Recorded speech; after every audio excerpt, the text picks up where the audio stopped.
दोस्तों, आज एक बहुत ही महत्वपूर्ण सेशन हम शुरू कर रहे हैं। अच्छा, आप में से कितने विद्यार्थी ये बताएंगे कि ये फोर्ट मैंने बोर्ड पर लगाया है, कहाँ का फोर्ट होगा? चलो बताओ जरा, आप में से कौन बताएगा? अरे वाह, क्या बात है, गजब! मांडू का फोर्ट, गजब, बिल्कुल सही पहचाना हमारे दोस्त ने। और ये है मांडू का किला। छोटा है लेकिन सुंदर है और भव्यता है और ऊंचाई पर स्थित है। और यहां पर अगर आप ऊपर जाएंगे और नर्मदा के दर्शन करेंगे, अरे तो भाई साहब इतना शानदार लगेगा, आप पूछो ही मत। दरअसल में ये फोर्ट एक प्रेम कहानी को बयां करता है। और वो प्रेम कहानी क्या है, वो आज आप सबको मैं पहले बता देता हूं। दरअसल में यहां पर दोस्तों एक बाज बहादुर नाम के सुल्तान हुआ करते थे।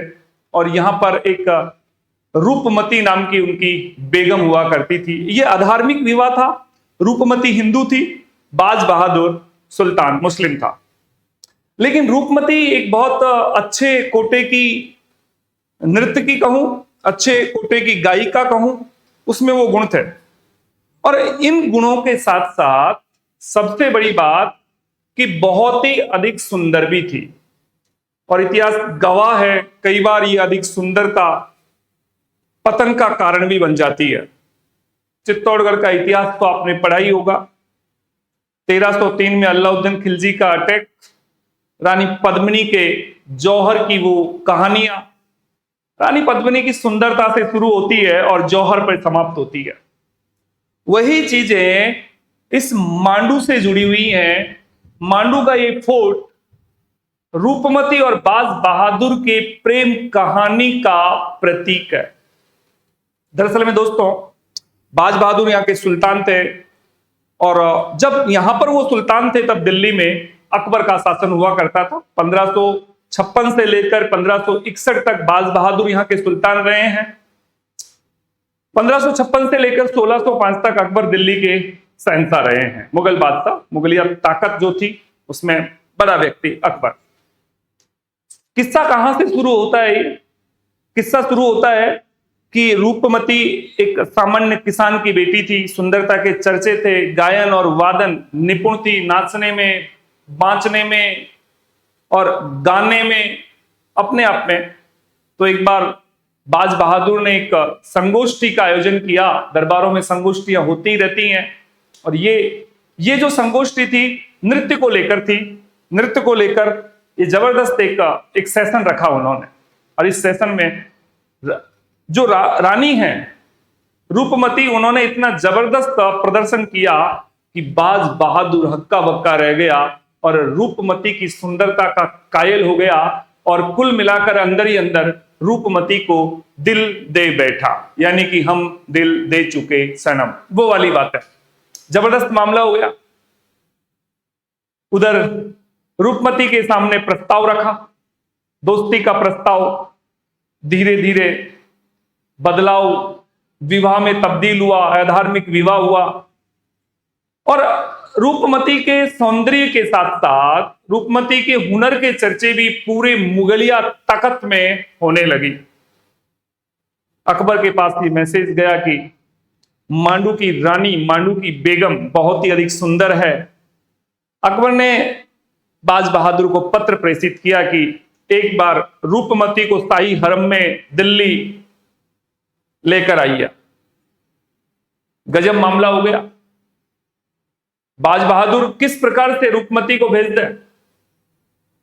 प्रेम प्रेम होता है दोस्तों, राजनीति राजनीति होती है। बाज बहादुर राजनीति करता तो यहां पे दिल्ली में अकबर के पास में रूपमती को भेज सकता था, लेकिन प्रेम एक सबसे बड़ी चीज होती है। बाज बहादुर ने उल्टा पत्र लिखा और मैसेज दिया कि आप अपनी बेगमों को मांडू भेज दीजिए। अकबर बौखला गया इस बात से। अकबर ने अपने सिपह सालार आदम खां को भेजा, आप जाइए और किसी भी प्रकार से मुझे राजमती चाहिए। बड़ी बात हो जाती है। आदम खां आता है, युद्ध होता है, बाज बहादुर को बंदी बना लिया जाता है।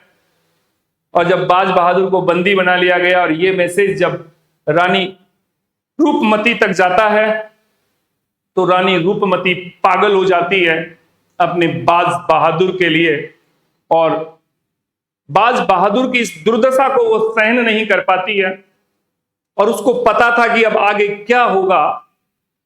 तो रानी रूपमती ने हीरा पी लिया और कहते हैं कि उस हीरे का जहर रानी रूपमती को निगल गया। कुल मिलाकर रूपमती समाप्त हो गई। मांडू का एक हीरा हीरा पीने की वजह से हमेशा के लिए सो गया। ये वापिस खबर अकबर के पास जाती है कि रूपमती ने सुसाइड कर लिया है। जबरदस्त बात हो गई। जब रूपमती ने ही सुसाइड कर लिया तो अब बाज बहादुर को बंदी बनाकर क्या करें। बाज बहादुर को रिहा कर दिया गया। बाज बहादुर सीधा जाता है सारंगपुर, जहां पर रूपमती की कब्र है, और वहां जाकर रूपमती की कब्र पर माथा टेक टेक कर मृत्यु को प्राप्त हो जाता है। और ये कहानी इतिहास में अमर प्रेम कहानियों में सुशोभित हो जाती है। दोस्तों, रूपमती इस प्रकार की बेगम, इस प्रकार की रानी थी कि इस महल के ऊपर चढ़कर जब तक नर्मदा के दर्शन नहीं कर ले तब तक भोजन नहीं करती थी। रूपमती की सबसे बड़ी विशेषता मैं आपको बताना चाहूं तो ये रूपमती इतिहास में, रूपमती और बाज बहादुर की ये जो कहानी है इतिहास में हमेशा हमेशा के लिए क्या हो गई दोस्तों, अमर हो गई।